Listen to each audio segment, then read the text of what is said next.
Good evening. Welcome to another panel discussion here at Poplar Hill Baptist Church.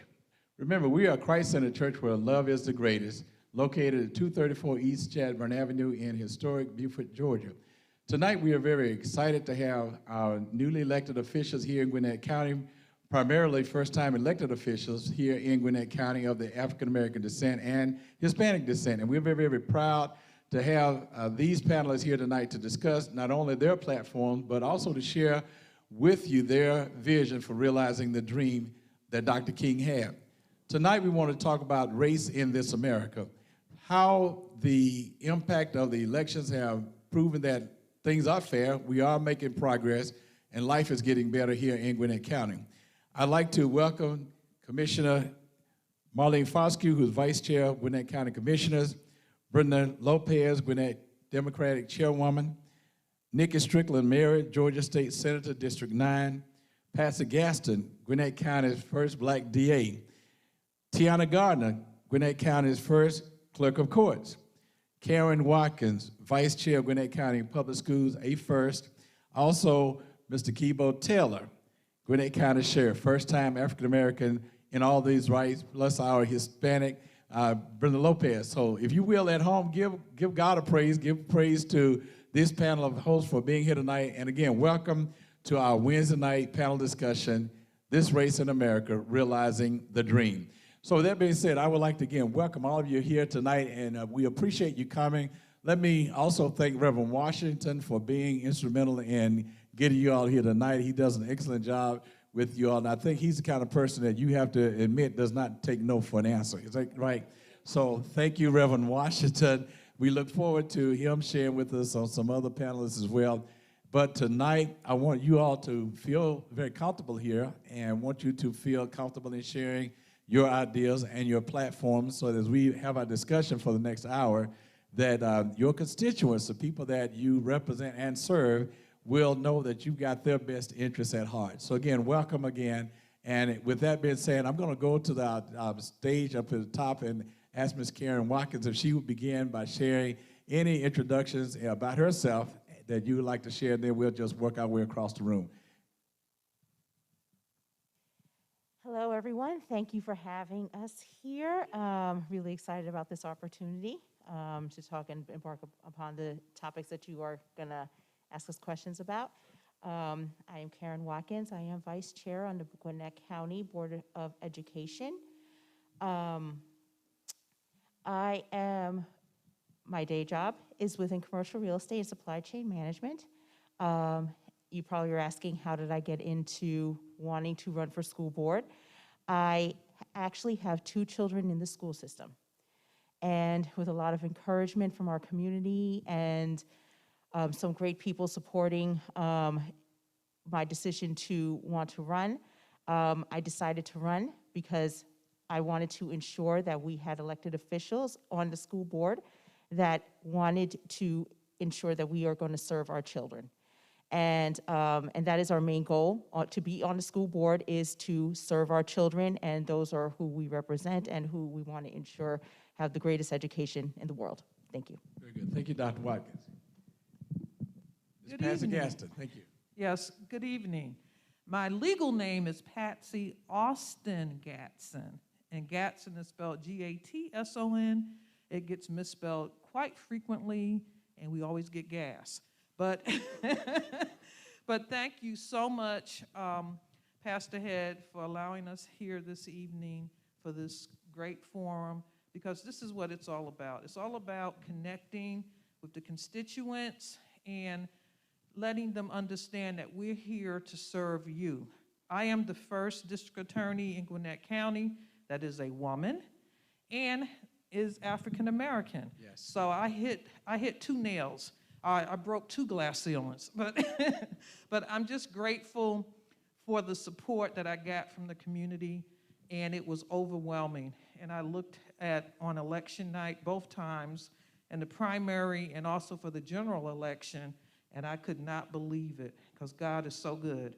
I hit every precinct, won every precinct in the primary, and then for the general election, as one newspaper put it, I thumped my predecessor. So thank you for that. I'm going to work really hard for this county. That's what it's all about.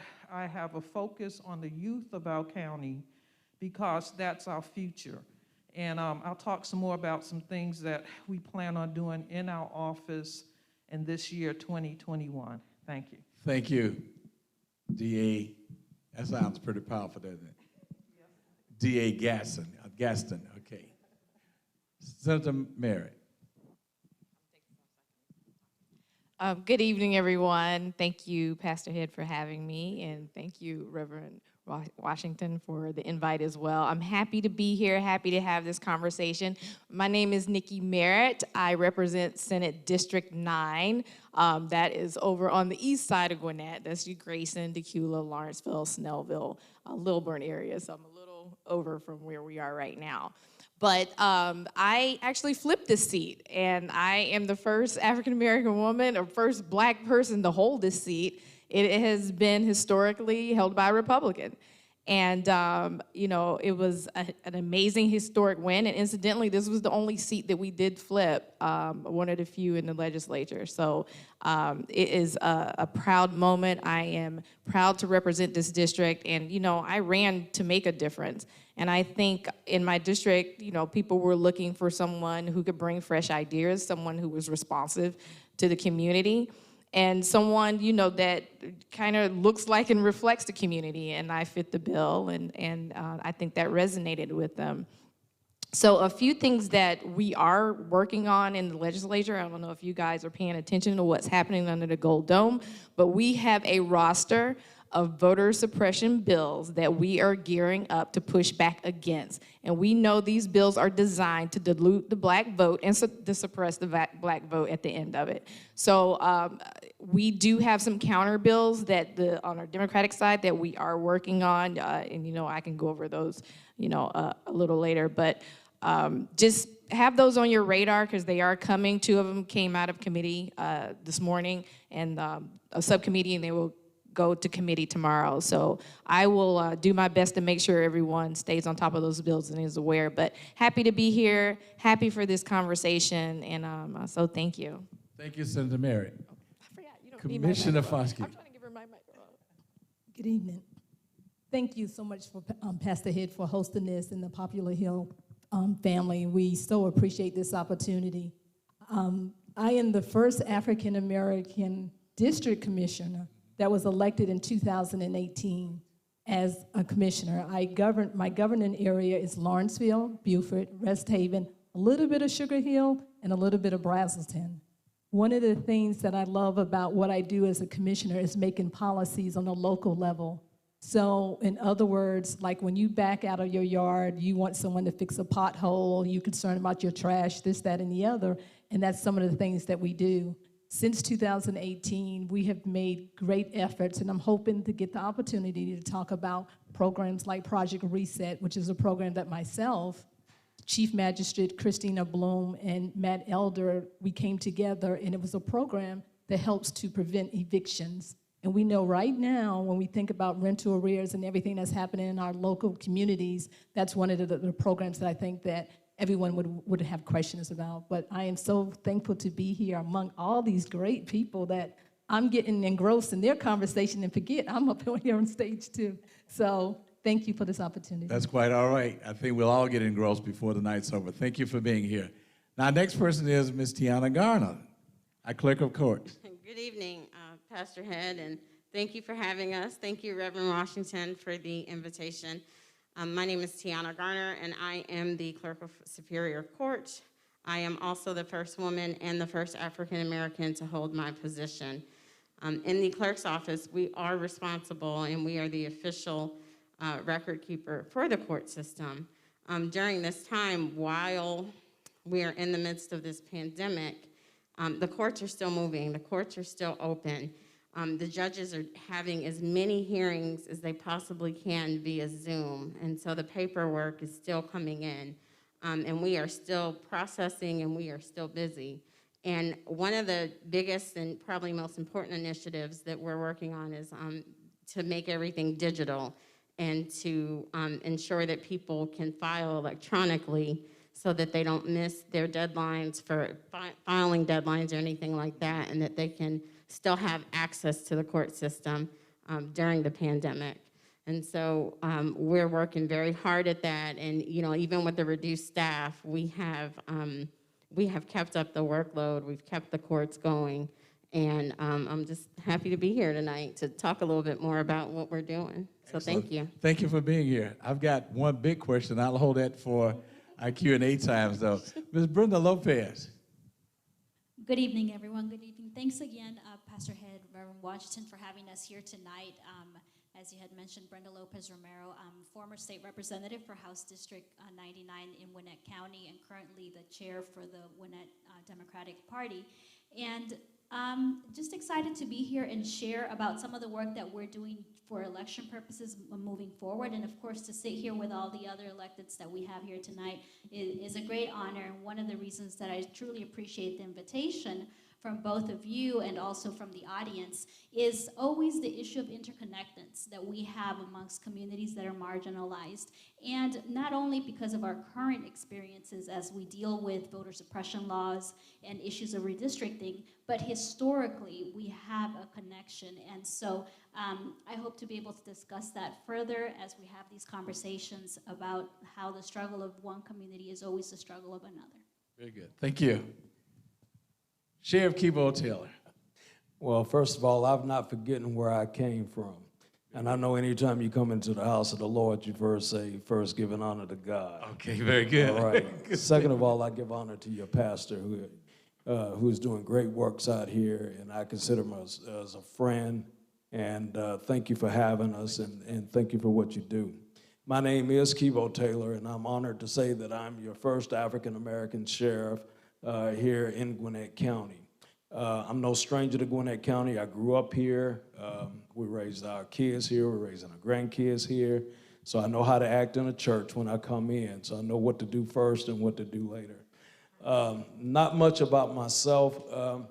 I ran on reform, whether we want to call it law enforcement reform, criminal justice reform, police reform, whatever you want to call it, it's reform. And we're looking at making sure that we put some things in place from different perspectives for as training, hiring, what we're doing policy-wise, changing policies, making sure, but the most important thing that I see out of what I can use up out of the sheriff's office is how we reconnect in the community, okay? How we're doing things out here in the community in a non-law enforcement capacity, okay? And that's especially in the Black community and also in Hispanic community and other communities of color. So I'm honored, I'm happy to be here, and I just thank you for this opportunity. Very good. Thank you so much, Sheriff Taylor. It's good to have you here, as well as all of you. Listen, I'm not going to waste time. I jump right into this discussion, and because Sheriff Taylor offered a very, very valid conversation piece, and that is, how do we stem crime? How do we handle crime? How do we make sure that we're equally treated throughout the county? And I think each of you have offices that actually will impact us.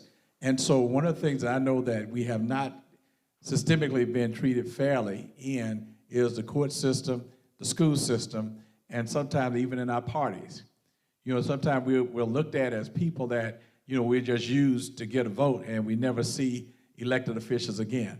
So my first question would be, what would you do to impact our community so that that does not occur under your watch? What will you do to make sure that we are not marginalized or disenfranchised during your watch in office? Since we are having a panel discussion on race in this America, and we are historically making history tonight and this year in Gwinnett County. So if anyone would like to take that question, what are you doing to make sure that we are not marginalized or systemically pushed off to the side? Commissioner. I'll be glad to start off with that. After the protests that happened here locally in May and June over the summer, one of the things that I did when I went out to the protests to support our young people was to say that I was listening. And so in August, one of the things I did was to hold a hashtag More Than Impact Summit, where we brought together the young people in our community and asked, what is it that you want? What are you trying to change? Because we knew that the protest was in the street, But we also know that in order to make change, you have to change policies. You have to come indoors. And so that was one of the first things I did in August immediately after. Then the second thing that we're still working on is that I worked closely with our Gwinnett County Police Department, and we were able, because we listened to what the young people were saying, we were able to form a newly formed Gwinnett County Police Citizens Advisory Board. And so we just added people to it. They haven't even had their orientations at all. But from that advisory board, we want to go back and look at, are we following what they say, the 8 on the national platform, 8, well, someone help me with this, but it's 8 different things, from whether we do chokeholds, what are we following, all of the different policies and things like that. And we find out we are, but we also want to make sure that we open it up where our citizens who are representing all parts of Gwinnett County can talk to the police and to learn what they're doing, to look at their policies. And so my point is that that's one of the efforts that I made that I'm really most proud of at this moment, because it came out of the Black Lives Matter protests. Dr. Watkins, go right ahead. As a board member, and I don't know if you all really thought of these things this way, but education is at the center of our community. Our public schools are at the center of our community. This is where our children come in from, hopefully from PK all the way up until K-12. They start developing their personalities there. They get their education there. And the hope is that we develop children to be the most viable, contributing taxpayer in our community and want to be thriving in our community, i.e. our county. So one of the things we can do is to help ensure that we no longer have a school to prison pipeline. By doing that, ensuring that the disciplinary measures, we review those types of things, we bring equity to our schools, ensuring that all of our children have an opportunity to be the most viable contributing taxpayer in our county, and to also want to contribute and want to be those individuals that care about their community and want their community to thrive. That helps to reduce crime. That helps them want to be empowered to want to do things in their community to ensure that crime does not come here. Yes. So those are things we can do as board members to help create policy and to give the school system clear direction so that we can help develop those kids to be our future taxpayers that are contributing to our community in a very positive way. One of the things that I do push at the school level is that we need to put civics back in the classroom. One of the things that I fear is that, such as we saw at the national capital, that the folk didn't understand the responsibility of civic responsibility. Once the election's over, it's over. And you go ahead and you let the majority rule. Somehow or another, that has gotten translated into just one person making a statement and just blows everything out of proportion. So one of the things I fear is that our children are not being educated with the right kind of education. And so you want to speak to that too, Dr. Watkins? Yes, so civics is a big deal. And bringing that, not only for understanding how to vote, wanting to vote, why it's important to vote, but also being civically engaged in your community, understanding why you have to talk to Commissioner Foscue about the pothole, understanding why you have to support the sheriff here, and making sure that the community's safe and you be a part of that. So when you're in high school, making sure you aren't cutting class and trying to do those types of things and being more on a proactive basis of trying to take care of your community instead of either defiling it or whatever it is that can hurt the community. Right.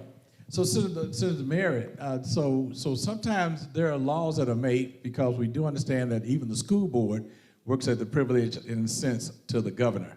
So how do you influence the governor so that civics can be put back and we can stem that pipeline of going to prison right from school? How do you incentivize our children to learn from your position at the Senate?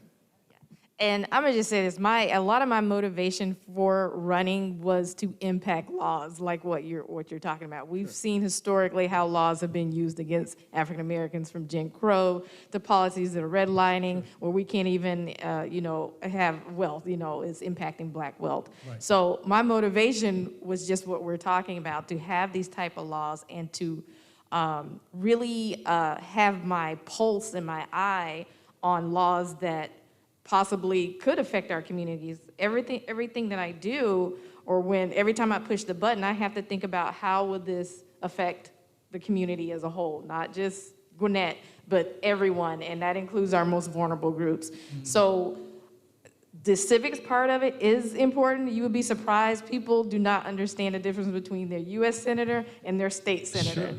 And I think we really need to focus on getting people educated about local government. For instance, right now in the legislature, we are outnumbered, in the House and the Senate. When I say we, the Democrats and Republicans, it's not that many of us. Mm-hmm. So if we don't flip enough seats in these elections at the local level, when bills come down like these voter bills, we are handicapped. Even, all 26 of us can vote yes, but then, all the Republicans will vote no, and or vice versa. So I'm just saying we have got to educate people on how local elections are far more, to me, they're kind of more important than federal. And then also the piece on that, we have to educate people on how to engage with their local government, when they need to come to me at the state level, when they need to come to Commissioner Foscue, how the sheriff plays a role and how he is like the highest, governing law enforcement. So that is just all back to education and how we educate the community to do that. Thank you, Senator. Because that's really very powerful. But the other piece I want to now bring Chairwoman Lopez into is that how do you do that? How do you do that from a party position, if you will? Absolutely, and that is key, right? Actually, even as I was elected, that's always been the issue, to see where people don't know who to contact with their issue. And one of the things that people will always say, the government doesn't do something, whatever that is, right? And I was like, but the government who? And so that is one of the key things that actually ties with youth engagement as well for me. We're going to be working closely with the Gwinnett Young Dems, and through them being able to ensure that younger people, particularly high schoolers, are engaged in some civic information from us, right? What will eventually be Gwinnett Democrats University, sort of basically a one-on-one civics about not necessarily as it relates to a party affiliation, but rather your government structure, who to contact, right? Have those resources and information available, for example, on our website, so that they know that if it's a county commission issue, here's your county commissioners. If it's a city issue, these are your city issues. And so this is vital, right? The education in the school system on the civic matters is absolutely necessary, but that is true. We can't get these type of bills passed or this legislation passed if we don't have the right electeds in the state general assembly, but also obviously on our school board. And so this is all interconnected, and one of the, it's a great privilege to be with everyone here, is that all that work that we do in terms of political advocacy and political engagement, and for me that is a big component of that is education, affects each and every of the positions that are here and all the other elected officials that are not currently present, to be able to engage particularly our young folks, right? Because we do have to have that focus on young people, because they are going to grow up, and they're the ones that, again, what I always see is their up and coming leadership, and the ones that will eventually run for office for all of these positions. Well, there's only a few positions that are electable. Let me just say that, because everybody's not going to make a great politician or get elected. So here's the point. Sheriff Taylor, and then I'm going to mention DA Gaston. So, and then Ms. Garner. How do we handle these people that didn't go in the right direction, didn't become politicians, didn't have a clean record, if you will? How do we help them get back on track? What kind of plans do you have? Because we know systemically we've been disenfranchised from the legal system when we get to the courthouse. So how do we change that? I think that the answer to that question is really access. Okay. It's access. It's knowing where to go. It's knowing who to contact. It's making sure that the community and the citizens have access to the records, that they have access to the justice system. And so when you do come in, you know, to the courthouse, for example, and to the clerk's office, you know, we strive to, we can't give you legal advice, but we certainly strive to help everyone to make sure that they have access. Okay. And I think once you make that access and you make things more readily available, then people have that knowledge. And from there, then they know what to do and where to go. So knowledge is power. Absolutely. Very good. I'm glad to hear that. Absolutely. Because sometimes you get blindsided in the courtroom by what you didn't know was going to be added to your sentencing, if you will, or to your, not sentencing, but to your charges.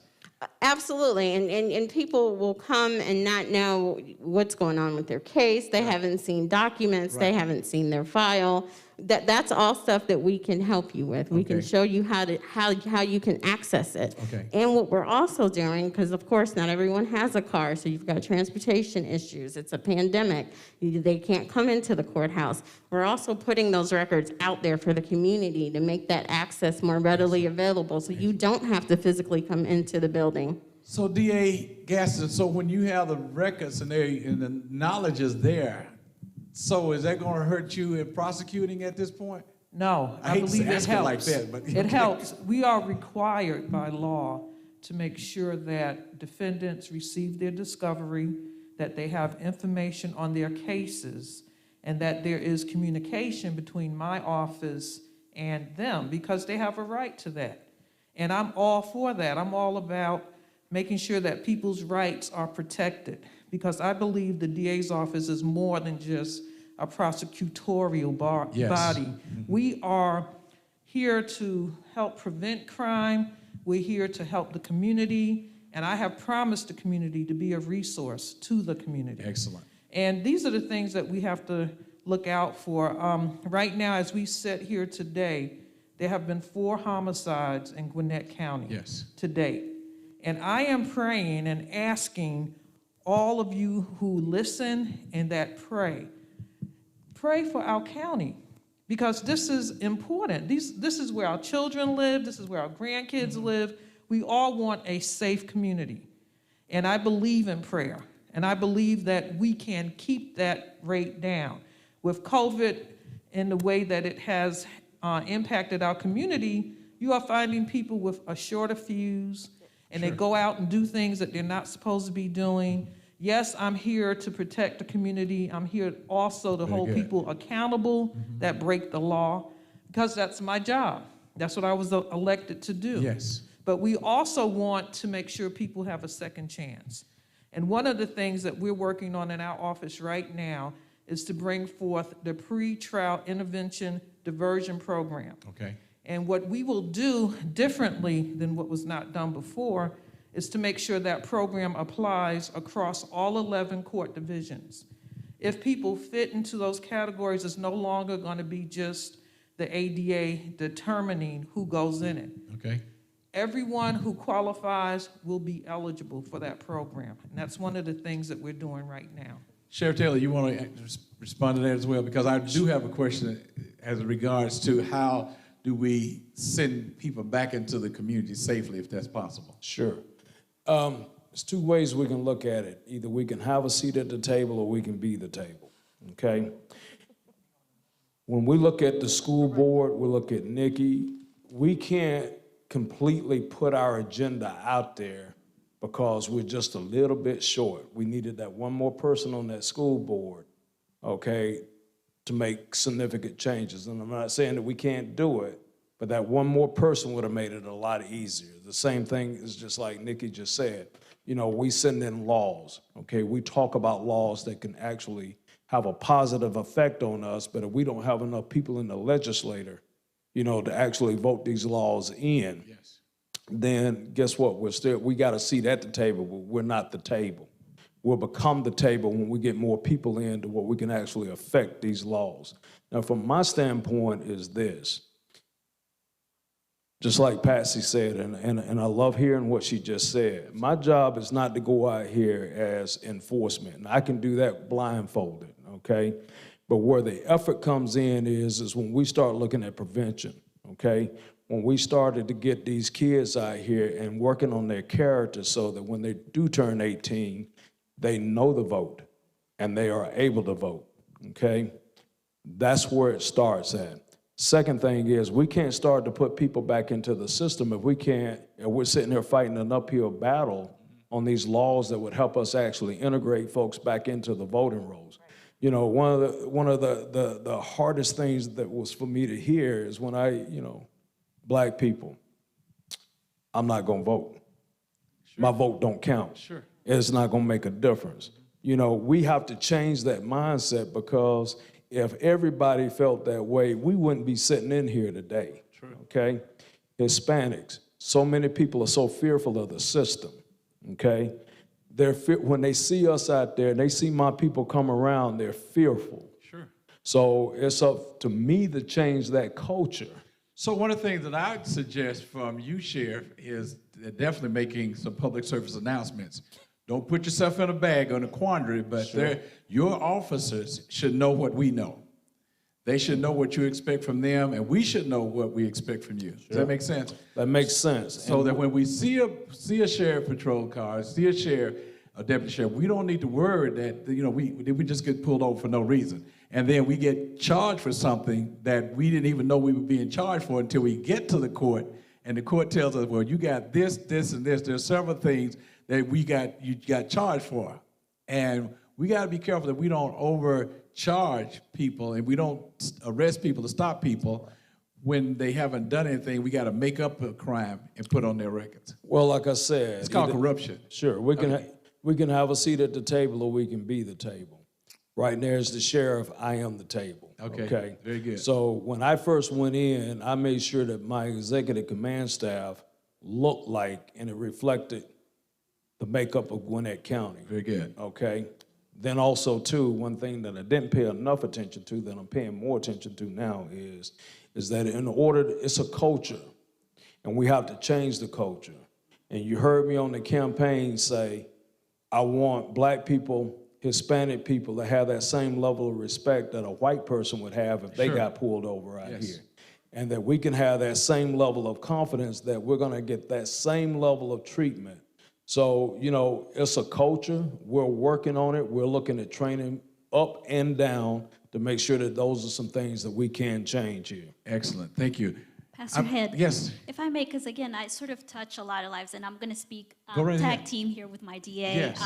With the opportunity that I have to work under her leadership, that's what's key in about an issue that everyone's facing, including in the commission where we won all the seats now this election cycle, is really an organizational mind shift that we're dealing with here in Gwinnett. And I think that is one of our first challenges that we have, precisely because we have elected really good people. Yes. But that information not only has to be disseminated down to their respective organizations or entities, but now it also has to be disseminated out to community to have that information. And sort of, for example, one of the things that you mentioned about what do we do post, right? For individuals that might have gotten in trouble, Sure. might have made mistakes.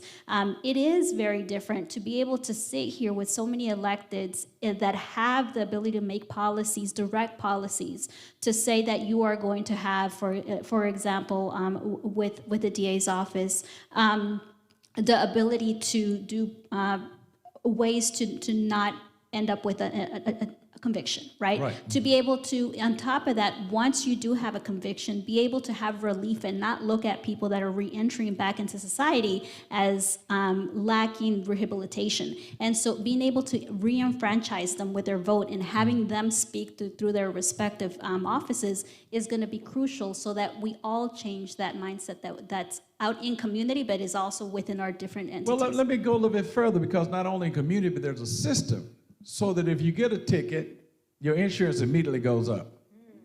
So we need to do something about that, TA, so that we take away that ability to affect our livelihoods, which causes us to become criminal because we don't have enough money to do both. So if you're already convicted and you go driving and you don't have insurance and your plight worsens, how do we stop that from happening?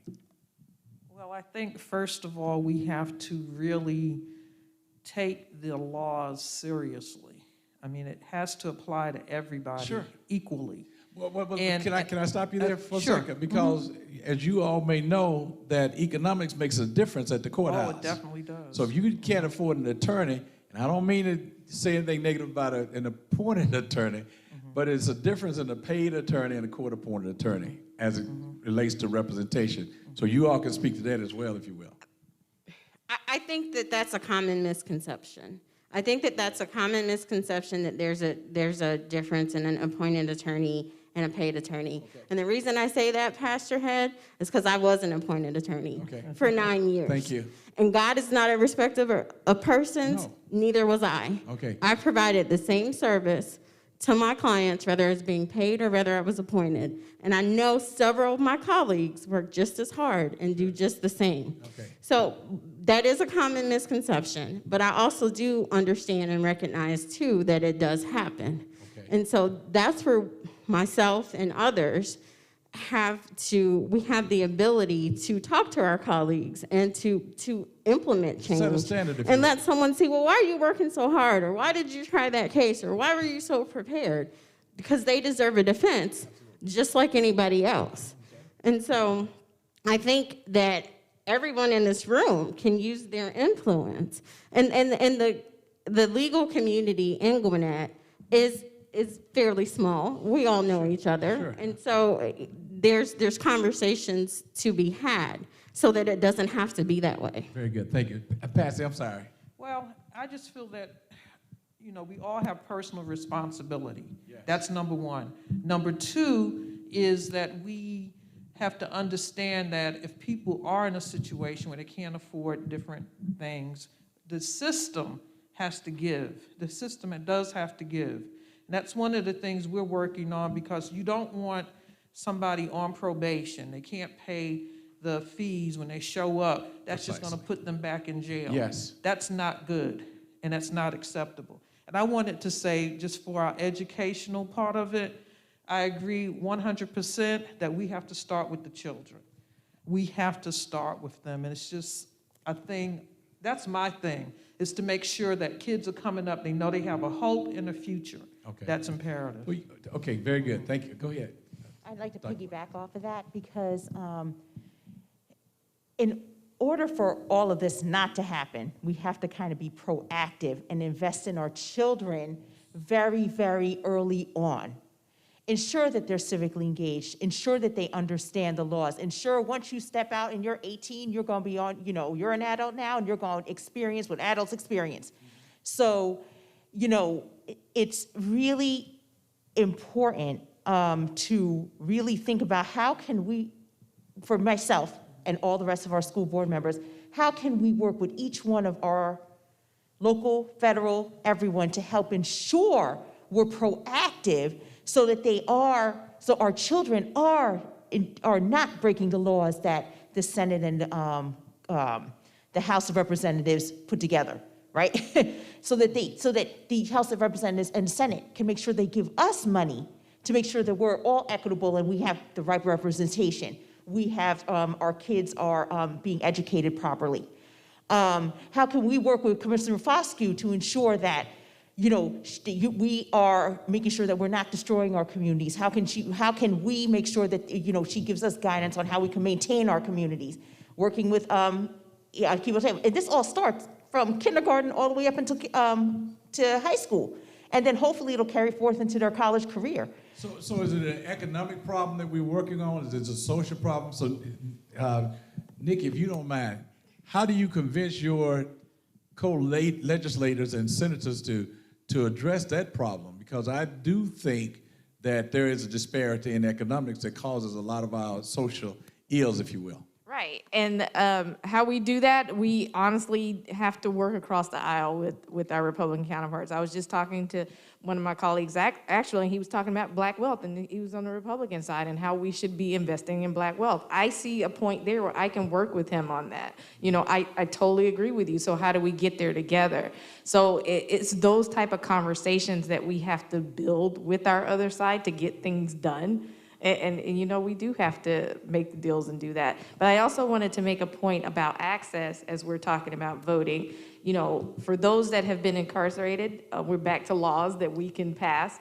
You know, those that are incarcerated, I don't think that we should take their voting rights away from them, because all of the laws that we are passing will affect them.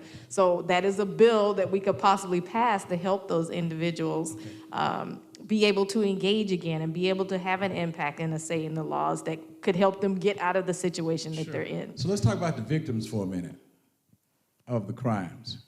How do we address those, Tiana?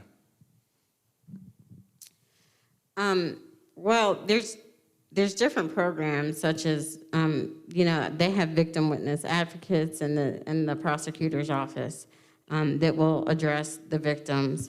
And again, you know, in terms of my office, I still think that, you know, it's access and making sure that they understand and that they know where the programs are and where they can go, and making sure that they have the right information. And so I think that's where you start with the victims. You know, a lot of times, you know, you may see victims that aren't even notified of court dates or may not know of court dates. And so you have to make sure everyone has equal access. Okay. Pastor, you want to respond to that one as well? Right. We do have victim witness advocates in the DA's office. Okay. And their responsibility is to make sure Marcy's law is applied and that they deal with it. And that means that a victim has a right to know what's going on in the cases involving the defendants. For example, before a plea deal is reached and things like that, they have to be notified and get the reasoning behind why a plea deal is being reached and whether they are in concert with that. But one thing on that note I'd like to say to people is we see this so frequently when victims recant and they say, oh, it didn't happen like that. Mm-hmm. But when you call the police, and I think Kibo can agree with this, you call the police, 9 times out of 10, somebody's gonna get arrested. Sure. So that's the thing. We have to be more careful how we utilize the enforcement, police enforcement, because once you call them, that's going to start a system and things will happen. Sure. We want people to be able to call the police, but every situation is not a policing event. So one of the big questions, Sheriff Taylor, is that we talk about police reform, and, you know, there's a big political thing about defunding police and all that, you know, which is a crazy, ludicrous thought in the first place. You know, I think police need to be more funded, not less funded, because I think sometimes their frustration is that they don't have the tools to work with. So in order to actually come to a scene or come to a call and not have the idea that I've got to arrest somebody, how do you train a police officer or the sheriff department so that you come to settle a situation there before it gets to the clerk of the courts system? Well, I'm glad to hear you are not for defunding the police, okay? Because let me tell you something, you would never, ever hear me talk about defunding the police. As a matter of fact, I think you answered the question for me. It is all in funding, okay? We need more funding. We need more funding as far as education and training goes, okay? If we're gonna make these changes, you know, there are some training out here that we can actually get from the state, federal government, but we also know too that most of our cutting-edge training is out here in the private sector, okay? That costs money, okay? It costs money to bring in private people that is out here in business to come in and to provide that training.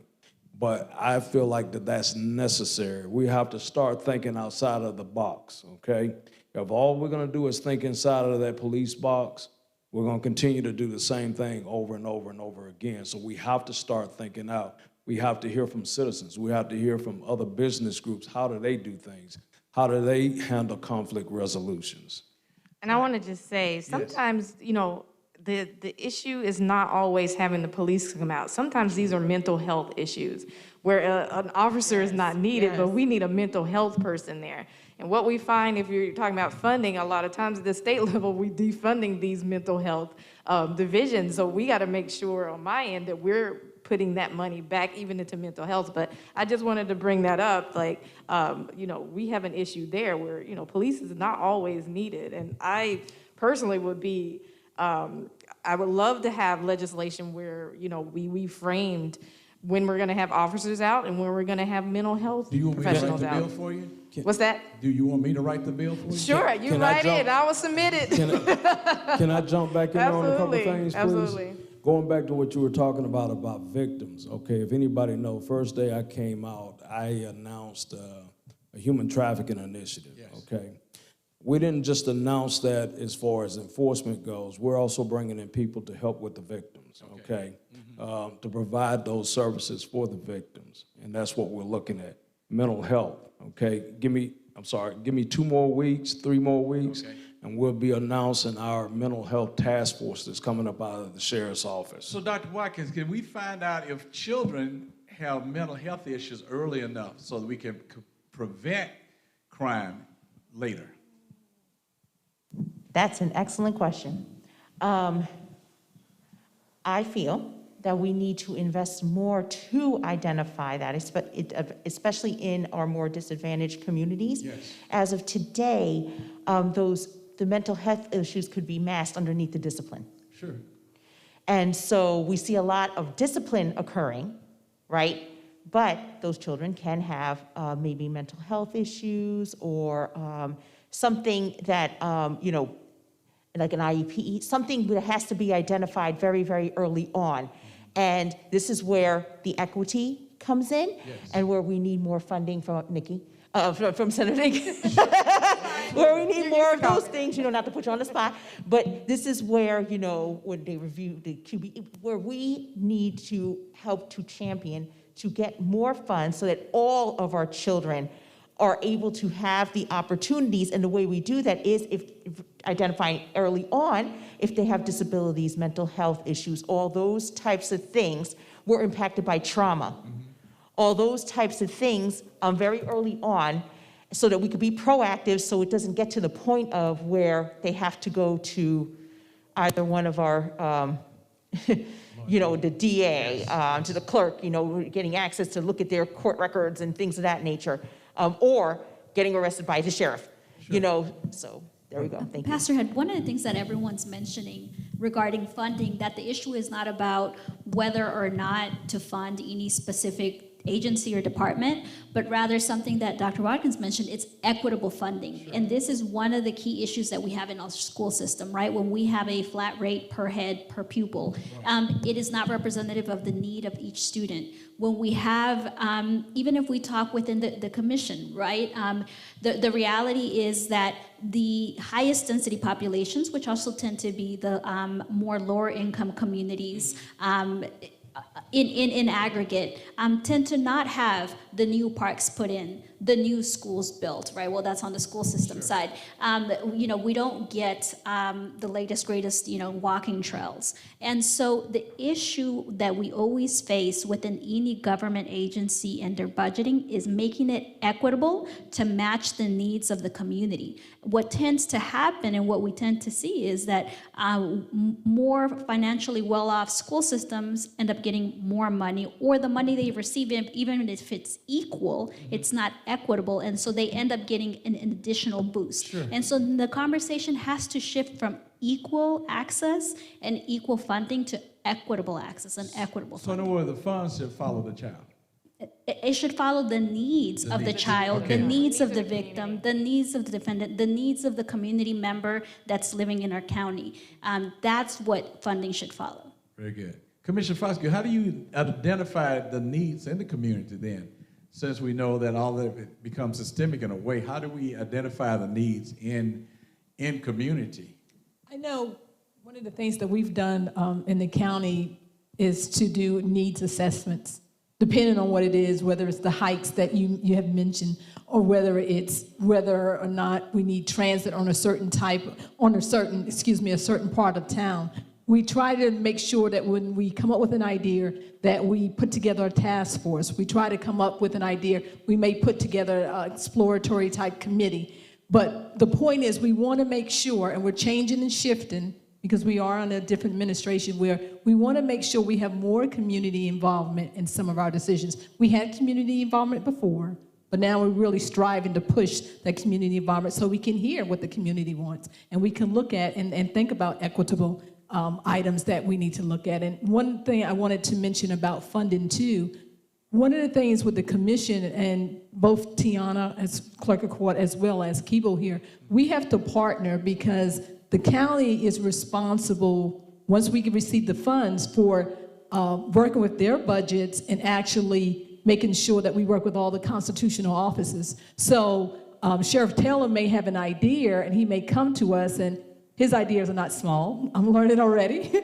And but we have to look at it, and we do have to, help him. Either it's something that we may be able to award or maybe not. So with the commission board, we are also responsible for working with the budgets and everything with all of the constitutional office. So we have a big responsibility in that. And sometimes we have to say no, and sometimes we come back and we say yes. But I do think that this year that we'll do a lot more talking to see where you want to go, what new ideas you may want to bring in.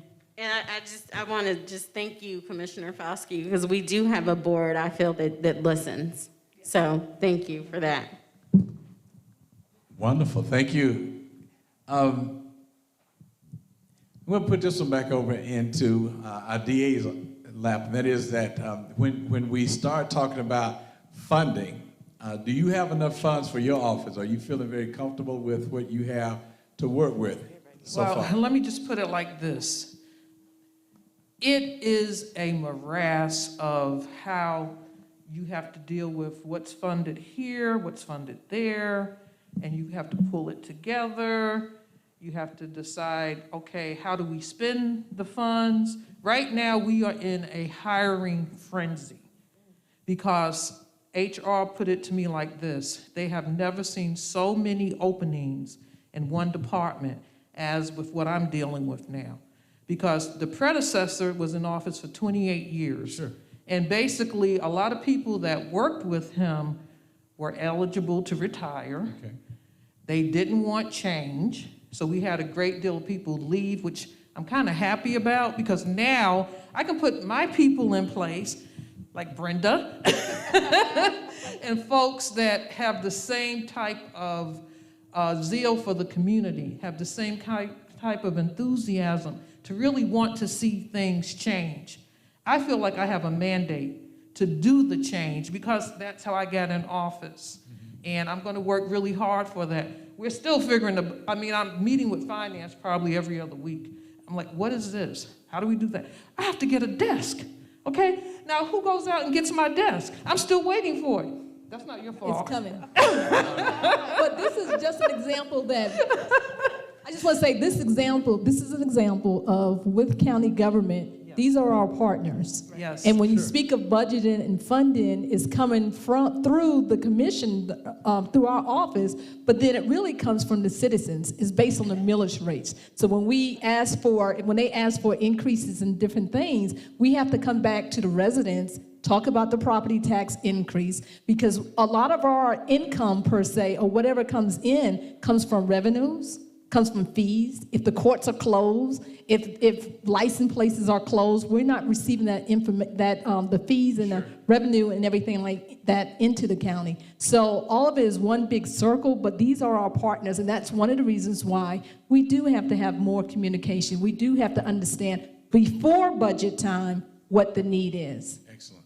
Very good. And I think it brings a key point, I think, for the audience and for people that share, and even within ministries, right? Yours and all other ministries, and really any place of people gathering together for whatever reason, is this, we also need an individual and a societal mindset about what services are needed and provided in whichever of our agencies. Is not about, do I need the service? Or could I otherwise afford private services, but rather, what does my neighbor need? Mm-hmm. And I think that goes back to our mind shift, because we get a lot of, I've sat in plenty of commission meetings where the issue is like, well, not in my backyard, whatever the issue is, right? Or I don't increase my rate because I don't utilize the school system services. Sure. And so that is something that we all have to discuss amongst each other, with family, as friends, and say that, you know, when we talk about funding our essential services through whatever government agency that is, that the focus should not be on what I utilize or how it affects me, but rather how does it affect my neighbor? And if my neighbor needs something that I otherwise don't use, then we should all basically be pitching in. There's a big term I use here at the church, and particularly in premarital counseling, that is selflessness. So we have to learn how to practice selflessness. We have to start putting our minds and our effects on how we can best serve one another. Is that what I'm hearing? I think in doing that, we'll have our best opportunity to represent what it looks like to be visualizing, realizing the dream that Dr. King had, that if we learn how to be selfless in all the things of our service and the things that we're trying to achieve in the community and operate in that vein. So we got a couple of minutes that we have left. I've just been given a cue, so I'm going to give you each an opportunity to say something positive about your role. I've heard the budget. I've heard about our challenges as far as our schools are concerned, our pipeline to prisons, how we want to stop that, how we're probably not getting enough support down at the Dome, and how we need to work on each other. But we represent the county now. We represent the communities in which we live and work and serve. And so if you will, please take a parting shot at how you want to leave the community tonight. And thank you all for being here. So for me, I'm very happy to be a part of this community. I'm happy to be a part of the most diverse county in the Southeast. And Gwinnett has changed, and there's been a lot of change. I'm happy to be a part of that change, but we can't just get elected and say that's it, and rest on your laurels and rest on your election. I think some of us have had the conversation. Now the real work begins. And so, and I think all of us are doing that in our respective offices. And so that's where we are with it right now. Very good. Thank you. I just want to say, and I echo what you just said, Tiana, and also, I love serving in Gwinnett County. I love that I get to serve, that I get to represent people, that we can come up with different programs, just like this Monday, we will be celebrating the late Congressman John Lewis, and it's going to be the impact of John Lewis, you know, and we're going to have a panel. Why am I mentioning that? Because of our diversity, we can bring different type of programming to the county, and people will be able to commingle and things like that. So I love what we do in the county. I love the opportunity. Very good. Thank you. I just want to say, you know, as everybody's saying, Gwinnett is great. To me, we are the center of the universe. And if you saw this last election cycle, all eyes were on us, and it will continue to be on us because we are taking the lead here. We're taking the lead in elections. You know, we're talking about, you know, ways to make our elections here better. So we have a diverse community, and with that, we have diversity of thought, we have fresh ideas, we have different ways of how we can do things better. And I am proud of that. I'm proud of this county, and I'm looking forward to continuing to move us forward, and that's what all the people sitting here. And Gwinnett is very lucky to have each and every one of these people up here. I totally agree. All right. Well, I'm just thankful that we have the opportunity to serve, like Marlene just indicated, because that is a privilege to be able to serve in this community. I spoke a couple of nights ago to some youth that were involved in a STRAP program, and that is our future. And let's just understand that we have to make sure kids know that they have hope and they have a future. And I believe that that is my calling, to get out here and let them understand that. It's not about me, you know, it's not about any one of us individually. It is about what we can do collectively. And I just hope and pray that everyone continues just doing what they said they were going to do during the campaign, because that is important. How we campaigned, we need to bring it forward, and we need to just work really hard to do it, to have a product, as you said, not just to talk about it, but to actually see something happen. And that's what I'm all about, is just seeing something happen, letting kids understand that they have hope, they have a future. And as I also said on the campaign trail, we all have a stake in this. If it means picking up a book, reading to a kid, it's not just your electeds, that will make this community successful. It is about everybody doing something, and everybody can do something. Excellent. Thank you. I just want to say to everybody that I am extremely thankful to be given the opportunity to serve every child here in Gwinnett County and to be the catalyst for change when it comes to our school board, to be one of the catalysts for change when it comes to our school board. And lastly, I am thankful that I will be able to leave a legacy of education to our children, which is something we should just carry forth forever. And each and every one of us in our community leave that legacy and carry it forth on the importance of education, why they need to be educated so that they could grow up to be thriving, wonderful citizens in our great county. Thank you. Very good. Thank you. Well, for tonight, really for me, it's about incentivizing each and every one of us that's here. I think already exemplifies that, but to be courageous. To come forward and speak to each of your elected officials, to be courageous to including speaking to elected officials that might not be so receptive of your message or your concerns or your ask. More so reason I think that I ask people to be courageous. And I think that that is also the spirit that we're celebrating here with Black History. The reality is, like, growing up, I was the first wave of Hispanic or Latinos in the state of Georgia. And for me, Black history was my history, because that is the thing that was closest to me and to the experiences that I felt. And I think that growing up with that sense of these individuals that were iconic in my life that I learned about is the courage to not take no for an answer and to keep working. And that's the key here, to keep doing the work necessary to improve our lives, sometimes a day at a time, sometimes an elected at a time, sometimes a policy at a time, and sometimes you get strong generational shifts. But all of that takes each and every one of us to step out in whatever capacity that is, whether it is reading a book or whether it is mentoring a young person or whether it's helping an older person with the technology gap. Whatever service and work that we can provide to one another is the work that we should do, and that takes courage. And so that's what I ask people of today and of what it signifies for us to be here having these conversations. Very good. Thank you. I'm thankful, humbled, and honored to have this opportunity to be a change agent here in Gwinnett County and to affect this type of change that we're looking for. I love Gwinnett County. As I said before, I am Gwinnett County. I raised my family here. We're raising our grandkids here. And so I have a personal interest in making sure that we turn some things around and make Gwinnett County a place to where everybody has that equal level of treatment that we've been talking about. So thank you.